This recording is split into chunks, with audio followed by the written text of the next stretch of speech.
Dear students, let us start our 39th lesson and topic is reported speech. There are two ways we may report the words of a speaker. That means when somebody has said something, there are two ways to say it again. First, direct speech, and another number two, indirect speech.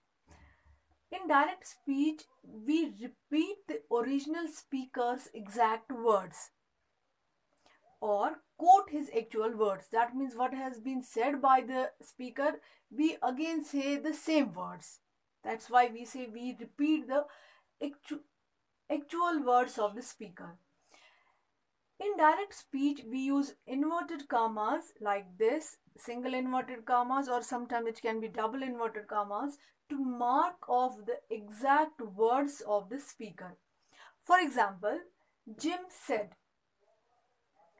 I am very busy. So this is the direct speech because here we have repeated the original words of the speaker, and the speaker here in this example is Jim, and we have put his actual words in inverted commas just like this. So this is the direct speech where we repeat the original words, exact words of the or original words of the speaker or actual words of the speaker, and also we put those words within inverted commas. Number two is indirect speech.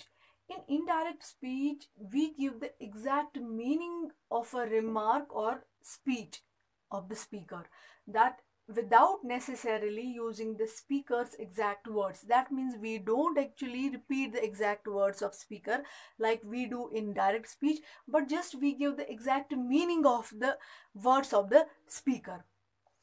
And also in indirect speech, we don't use inverted commas, just like we do in direct speech, but in indirect speech, we don't use inverted commas. For example, Jim said that he was angry. So it is an indirect speech. This sentence is an indirect speech.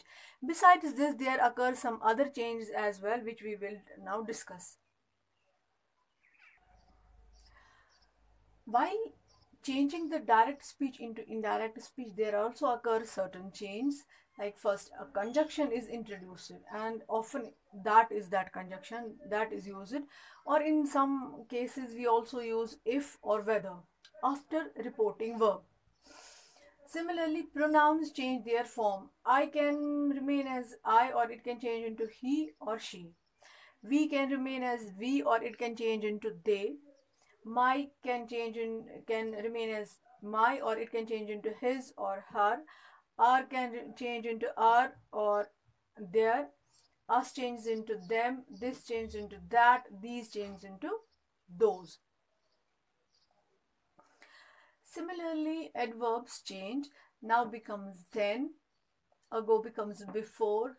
Here changed into there. Today changed into that day. That means while converting direct speech into indirect speech. Yesterday becomes the previous day. Tomorrow, the next day. A year ago, a year before. Yesternight, the previous night, etc. Similarly, verbs also change. Is or am, either it remains same or as is or am, depending. It depends on the situation, or it can change into was, or either it remains same as are, or it can change into were. Has or have, either they remain same as has or have, or they change into had. Do, does, either remain same as do or does, or change into did.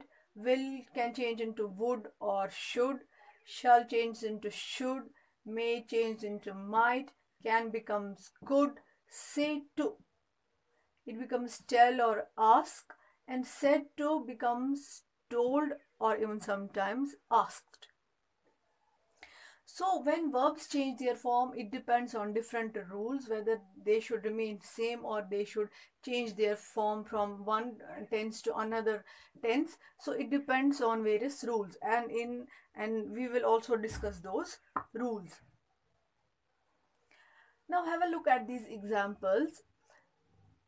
Example number one, it's in direct speech. The prince said, "It gives me great pleasure to be here this evening."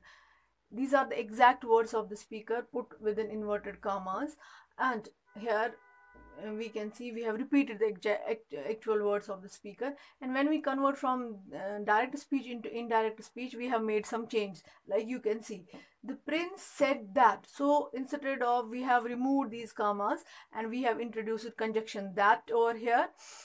It gave, verb has changed from present tense into past tense. Me has changed into him. Great pleasure to be here. Here changed into there, and this changed into that evening. And also we don't have used any inverted commas. So this is when we change from direct speech into indirect speech, we make certain changes. And first change is that we separate the reporting verb. That means we this is the reporting verb, this is the reporting verb. We separate the reporting verb by introducing a that in the sentence and then the indirect part of the speech. Similarly, he said, I shall go as soon as it is possible. So it is indirect speech, and now we have converted it from direct speech into indirect speech. He said that he would or she should go as soon as it was possible. So again, we have made a change in is, it has changed into was possible, and also shall has changed. You can use either would or you can also use should. Next example, he said, we are all sinners. He said that, we have just introduced that, we have removed the comma and inverted commas, and we have introduced a conjunction that. We are all sinners, and here we haven't made any change with the pronoun. Pronoun has remained the same, and also the verb has remained the same, because it depends on different rules. And why we haven't changed the verb here, because it's a relevant fact, or we can say, so that way we say we don't have changed here the verb. So we will discuss them in rules, where when we will discuss the rules there, we will go in detail, and where we have to make change in the verb and where we don't have to make change in the verb, we will discuss that in the later part of the rules. So this is for today. Thank you. In our next lesson, we will discuss the rules of or conversion of direct speech into indirect speech. Thank you very much.